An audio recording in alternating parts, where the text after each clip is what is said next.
Coming to you straight from the Rio Grande and beyond. Broadcasting to the four corners of the globe. So grab your seat, your coffee, or your sundowner. Okay, everybody, here we go. On point, as always. This is Gloves Off. Gloves Off.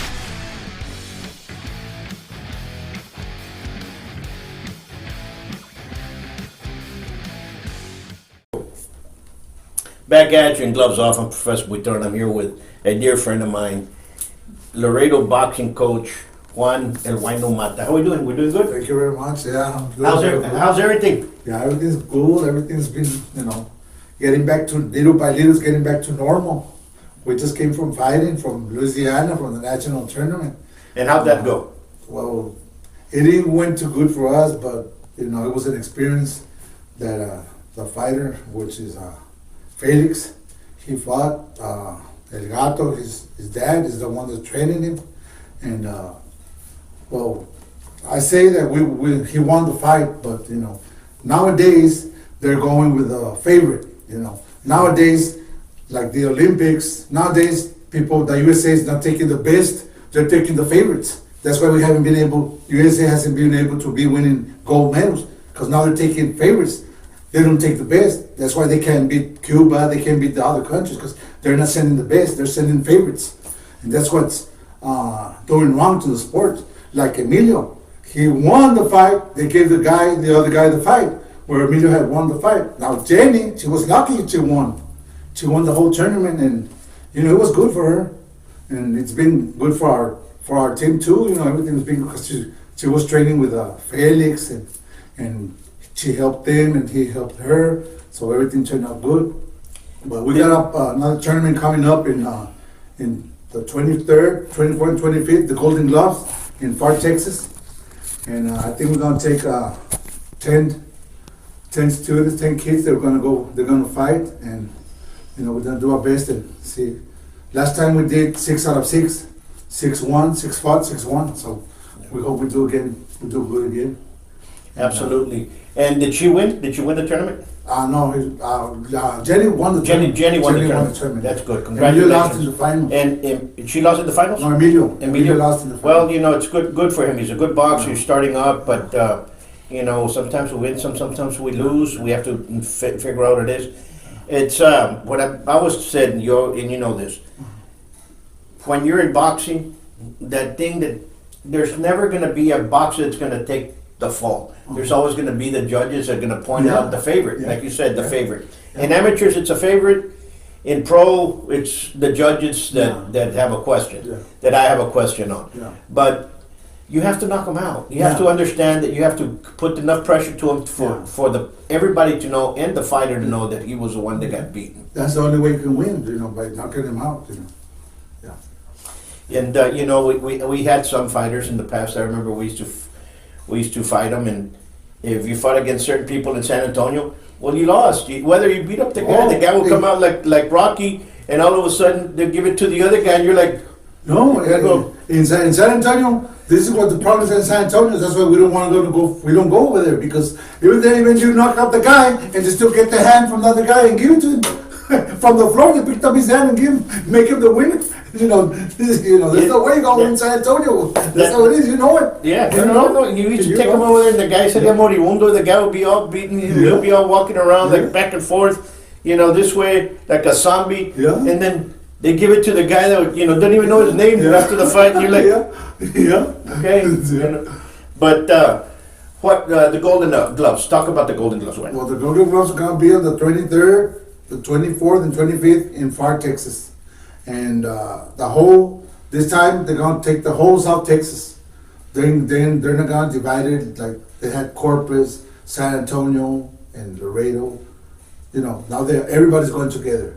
All the way from I don't know if it's from El Paso all the way. That's Del Rio. Del Rio, all the way to it's gonna be in Corpus too. Everybody. They're not gonna have Golden Gloves in Corpus, so everything's gonna be in Far Texas. So it's gonna be it's gonna be real good. It's going to be a very good competition, strong competition. That means there's going to be a lot more boxers and stuff like that. Boxers, yeah. When I used to take the guys, I never took them to San Antonio. I would always take them to Corpus. All right. Why? Because I knew that in San Antonio they were going to lose. Yeah. And it's expensive. You know, people do not understand Yeah. that it's an amateur sport, Uh-huh. but it's still expensive. Uh-huh. Lodging, Yeah. meals, Gas. gas, just the hotel alone. How many boxers go? Say it's 6 boxers, and you have people, if they're minors and not minors, all of a sudden it comes out to be an expensive kind of sport. Yeah, what helped us this time when we went to Louisiana is that Felix had sponsors that helped him out, which is good. And, I want to thank all the sponsors that helped him out because, they're doing something for the community, something for the youth. Absolutely. And I want to say, thanks to all of them that helped, to help that they helped Felix, And now, I hope they help us again, And we're looking forward to.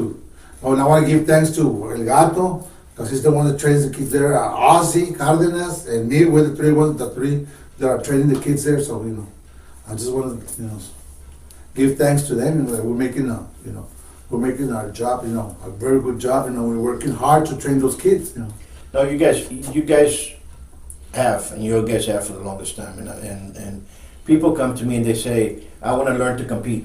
I can teach you how to fight, but I'm not going to take anybody to compete. Right now, I'm not taking anybody to compete as per se. It's too expensive. You don't have the thing. That's right. So I'll send them to a place that has people that compete. All right. Yeah. So I send them to you. If they're way down south, I send them to Gomez. So you have to do that, Yes, that's right. because a lot of people do not understand the difference between learning how to fight, Uh-huh. I'll teach you, and competing. Yeah, that's right. Right now, I don't have a stable to compete, so I'd rather, Yeah, that's right. I'm not gonna smoke up somebody's butt when you're not gonna do it. You know what I'm saying? That's right. Yeah, we want to say thanks to you too for sending people over there to us. Thank you very much. It helps a lot. And and when are we gonna start seeing a boxing match here? There's gonna be. That's what we were talking about. They were gonna have, I think, a meeting from the coaches here in Laredo. I think the meeting was gonna be today or tomorrow, because they're planning on making a. That's what I was gonna announce right now. They're gonna make a boxing tournament, a boxing like a smoker or a boxing tournament here on the. I think it's gonna be on June, and over there on Zapata Highway with Las Palmas. There's this place called Las Palmas. They're gonna try to make a show there on June. That's what they're talking. Tomorrow I think today or tomorrow they're gonna talk about. They're gonna make a show here on June. So we expect a lot of people to go there. When I was in Dallas, there were so many clubs. And Irving had ours, and Irving Boxing Club from the police, AOL over there, the Police Athletic League, and you had Grand Prairie, you had everybody, and it got to the point that every weekend you knew that there was going to be a smoker. One of the gyms was going to have something. All right. ¿Me entiendes? Yeah. So either I had one, and then Irving Pal had one. Already. So it was always a point, and Grand Prairie had one. So it was not that far that people would always running around. So there was too many constant fights. Right, there was a lot of fights right away, So it gave a lot of people experience. Yeah. But you got shows here. You got areas here, like the sheriff has his gym. You guys have a gym. You have the gym from Laredo that has the boxing gym. You have another one over there. That doesn't mean you're gonna make a big tournament. That just means you're gonna have a smoker. Yeah, smoker. Guys can go there for about a couple of hours, can box. You might have eight bouts. Do it, because that's the experience that we need to pick up the people over That's there. right. Yeah. Because if our guys here fight once every 3 months, and the guys in San Antonio are fighting 4 or 5 times in 2 months, Yeah. well, guess what? They're going to have a lot more experience when they go to the bigger tournaments. Yeah, that's right. That's right. That's why we try to, try to attend more tournaments and more fights so that our fighters can have more experience and be ready that when they come up to the higher level of competition, they'll be ready for it. You know what I'm saying? Yeah. Absolutely. And that's what we need to do. I mean, we have beautiful boxing facilities from the city that are empty. Yeah. The vacíos, nobody's there. But they have a boxing program. Yeah. That's right. I don't know what the deal is. But right now with COVID, it's but the other years before that, there's no excuse. Yeah, that's right. But so right now you're preparing for the Golden Gloves, right? Yeah, for the Golden Gloves. And then I think after that, There's a one here in June. the other one in June. Yeah, but there's gonna be another one in May. I don't know where at. I think it's in the Rio or Eagle Pass or San Antonio. I don't remember. They said that there was gonna be another one in May. So just then the one in June. And so we're gonna be busy.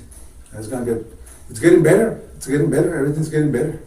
Guys gotta be more shows because we gotta check on the internet, you know, and check what there's been coming up a lot of fights. So we're gonna try to go to the most that we can, you know, so our fighters can get experience. And, Absolutely. yeah. Absolutely. Well, number one, continue doing what you're doing. Yeah. Continue pushing forward. Thank you. Felix, you're doing a hell of a job. Keep on doing what you're doing. And the other boxing coaches out there, you guys, you know, if you guys got something, want to say, come on over here and we'll put you on there. You got a fighter that wants to put out there.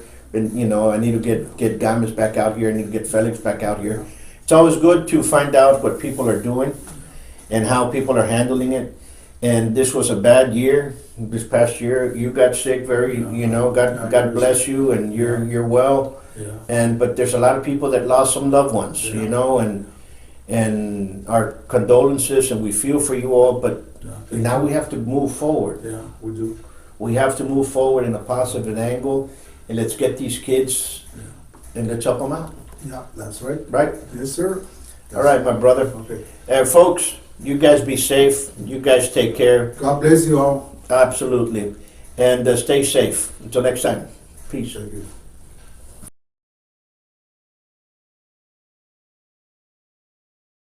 Today, in America, more than 5.5 million men, women, and children train in a martial art regularly. Buitron Academy has been serving Laredo for over 30 years now.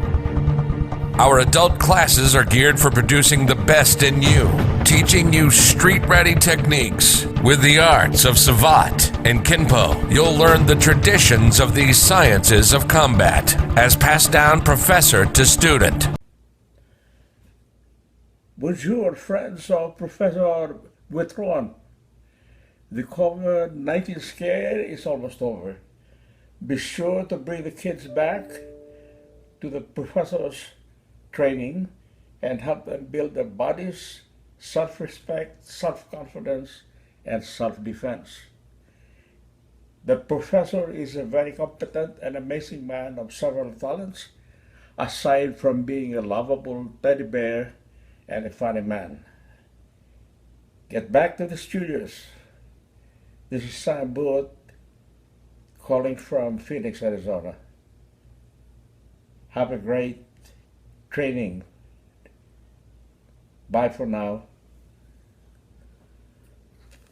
Hello, my name is Manuel Lozano. I've been trained in the martial arts for close to 50 years. I trained in many martial arts from different masters and grandmasters throughout the years, from the 70s all the way to now. I've known Professor Paul Buitrón for about 30 years.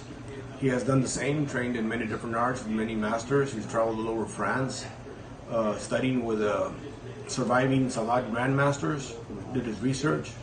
This man not just knows the fighting techniques and the art, but the philosophy, the history and the strategy and applying this arts combined with all the other arts. So this man is a wealth of knowledge for anyone seeking instruction in real martial arts and street martial arts. This is the school to go to in Laredo, Texas. For those of you who are away from Laredo, this is the guy to look for. Okay, he's very well versed in all the fighting styles of the different arts he is trained in, and I would highly recommend the school. Hi, this is Mike Lackery from San Antonio, Texas, home of CMOC and the Wing Chun Boxing Academy. I'm here to tell you about my good friend Paul Buitrón. He is reopening his school in Laredo, Texas. Paul is a wealth of knowledge. I've known him a long time.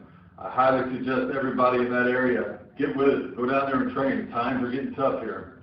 And with this COVID-19, we need to support local business. So I highly suggest go see Paul Buitrón at the Don Zerou Savate Academy in Laredo, Texas. You will not regret it. Be good. Come train at the best kept secret of Laredo. Give us a call for your free evaluation at 956 401-4868 or check out our website at savat.biz. Follow us on YouTube and Facebook.